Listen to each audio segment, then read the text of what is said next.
Many people are finding themselves mentally exhausted with the current surge in COVID-19 cases and hospitals at capacity. Therapist Isis Petway joins us today with some tips on how to stay grounded in the midst of chaos.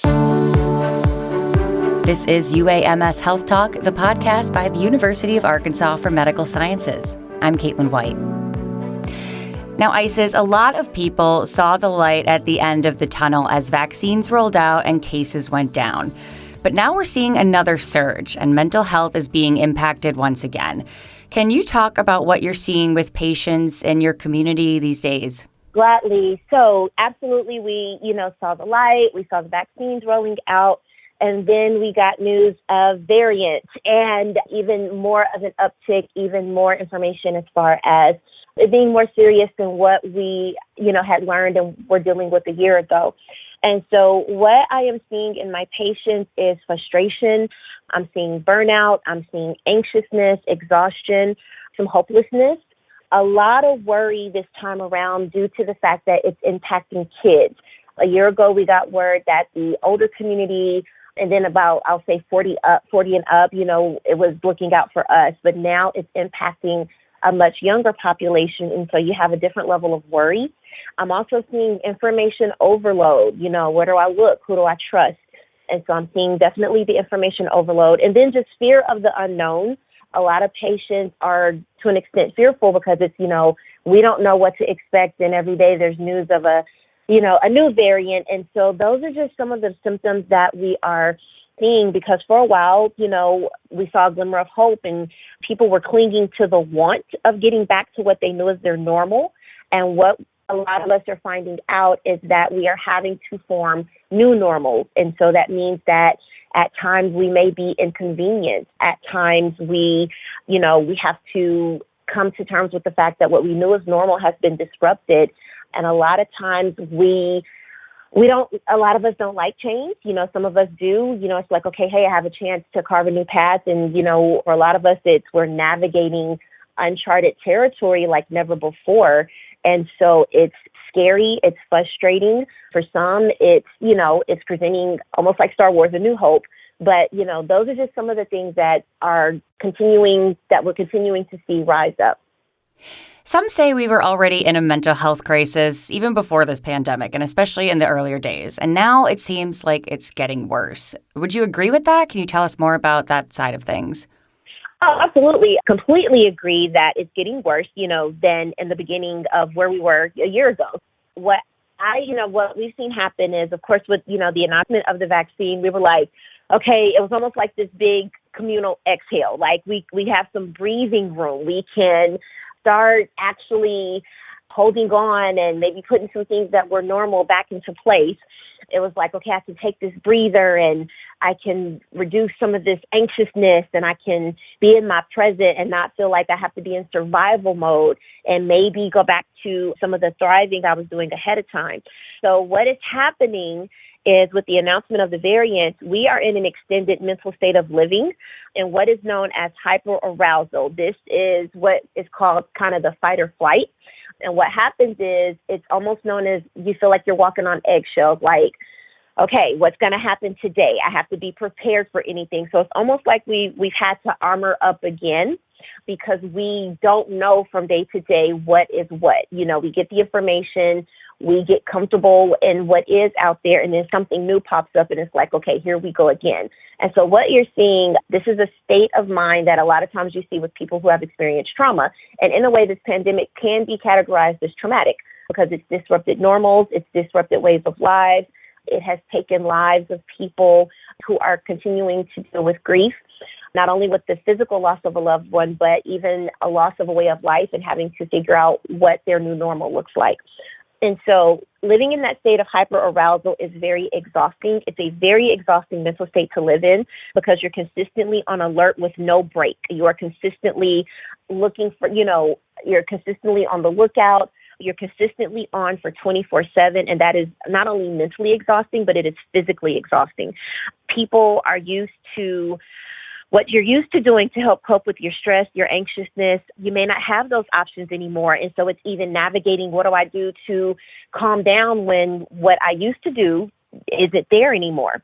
And so having to navigate new ways of doing activities on top of all other new ventures. And then again, this time around as parents, it's one level watching out as just you as the adult, but now as the parent and with the news coming out about how kids are impacted, you've got a new level of hyperarousal, just trying to make sure that the kids are okay. And so that is what is definitely in mental health crisis, as the kids say in anime, it's Super Saiyan level. And so we are definitely there. And I think we're all just trying to do the best that we can. But again, we're burnout. We're burnout, and it's starting to get even worse. So much about this virus has become pretty polarized, whether you're pro or anti-vaccine, pro or anti-mask. I mean, how can we go about just our daily lives when we run into people who are on the opposite side of whatever opinion we have on those things? I think like before, because this isn't the first time that we have, heard news around, being pro-vax versus anti-vax. You had it a while ago, and even there's still some rumblings there. But back when there was the big debate about what causes autism and things like that, you had the community of I'm not going to vaccinate versus I am going to get vaccinated, and so. It's actually, interesting you mentioned that, because I was asking my mom, hey, when you were coming up, what was it like trying to get people to get the polio vaccine and, all these other things that were happening? And she's like, it was interesting because we didn't have the necessary communication that we do now. We had TV, we had radio, and I saw a clip where I think it was the polio vaccine, but I know Elvis went on TV to get a particular vaccine, and they said that after he did that, numbers went up. And so my suggestion when this conversation comes up in the workplace or even with relatives, whoever, number one, know your boundaries and and what I mean by that is know your bandwidth. Know what you are capable of discussing without it becoming personal, because this topic can be very personal because it's about safety. I will say, like my chancellor says, lean into the science. What we are watching, and I saw this tweet, or it was on TV, we are basically, and I thought this was genius, they were like, we are in the midst of basically science fair 101. We are dealing with, we know what the problem is, there's a hypothesis out there, we are gathering the materials, we are, gathering all of the information, and it's almost like we're in the procedure mode. Okay, we knew that this was working. Now we've got a new variant. Now we've got to go back to, the hypothesis mode. And so it's science, and it's like watching the science fair in real time. So, your sources like CDC, our resources here at UAMS, our researchers are doing their best to get the information out. Our College of Public Health puts out reports for the community to look into. And so I will say, lean into the science, and that's any suggestions that I have for anyone that just wants to keep a neutral conversation.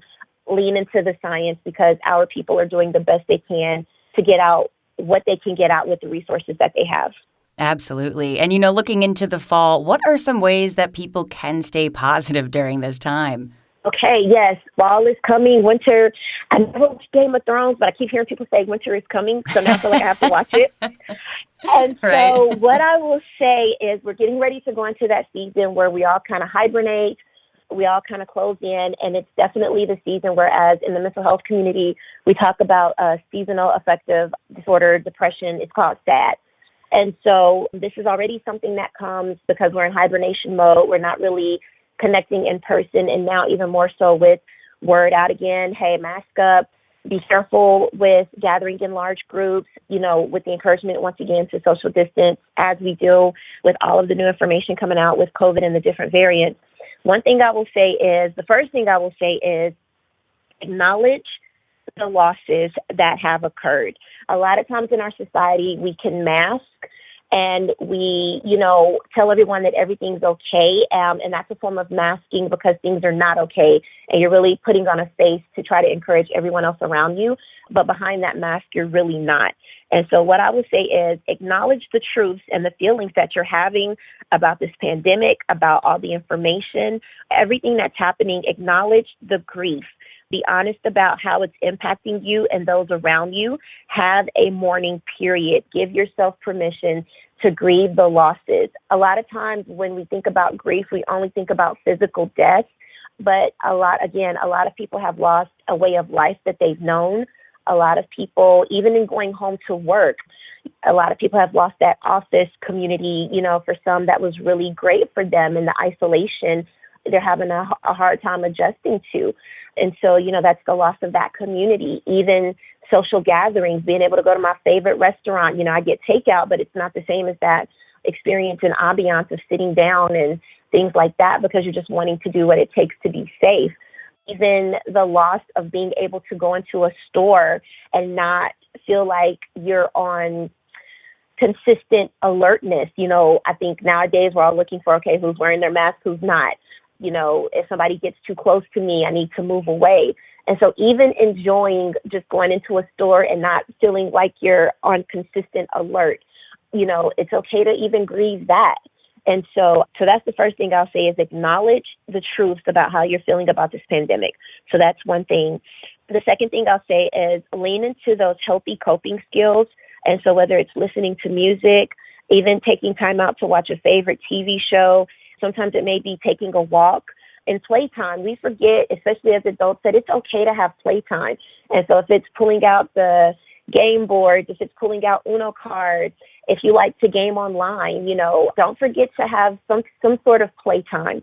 It's okay to still play. Yes, adults, I'm saying that out loud. It is still okay to play. It's a great coping skill. I will say also, in the pandemic, we have focused on a lot of the losses. I will go against the grain and say, practice gratitude by making a list of what you're currently grateful for. Take time to focus on what you still do have and let that some days be a guide for you. Even if it's you still have the same place that you're living in, if it's that you've been able, to maybe switch careers and do something that you've always wanted to do. This pandemic has given you that opportunity. If it's even the ability to have clarity that you didn't have before because we were so busy. And at times we were busy in avoidance or so busy we didn't have time to really tap into those things that we still desired and wanted for ourselves. So I will say practice that gratitude. Make a list of maybe 1 to 5 things that you're grateful for. And I'll even plug this. It doesn't have to be anything big. Again, it could be my computer worked today. It can be my internet didn't go out. It can be, hey, I had the energy to go to the grocery store. Because again, anxiety and depression is real. And so, celebrate the small things. I got out of bed this morning. I'm grateful that I got out of bed this morning. And so a gratitude list, I'll definitely encourage. Another thing I'll say is practice being in the present. This is through mindfulness techniques. And I go over with my patients, my clients, grounding. And so what that does is a lot of times mentally we create narratives. We'll go from 0 to 60. We'll be stuck in the past, or we'll go 10 seconds to the future, and we forget to consistently be in our now, consistently be in our present. And so one of the things I use with my clients who have a very, very serious case or are just dealing with anxiety, period, is when you start to feel yourself having those feelings, either tightening of the chest, and that's sort of a symbol for panic attack as well. Grounding means you put both of your feet on the floor, make sure you're at a 90-degree angle. You close your eyes, you picture a place of calm, you picture a place of peace or happy for you.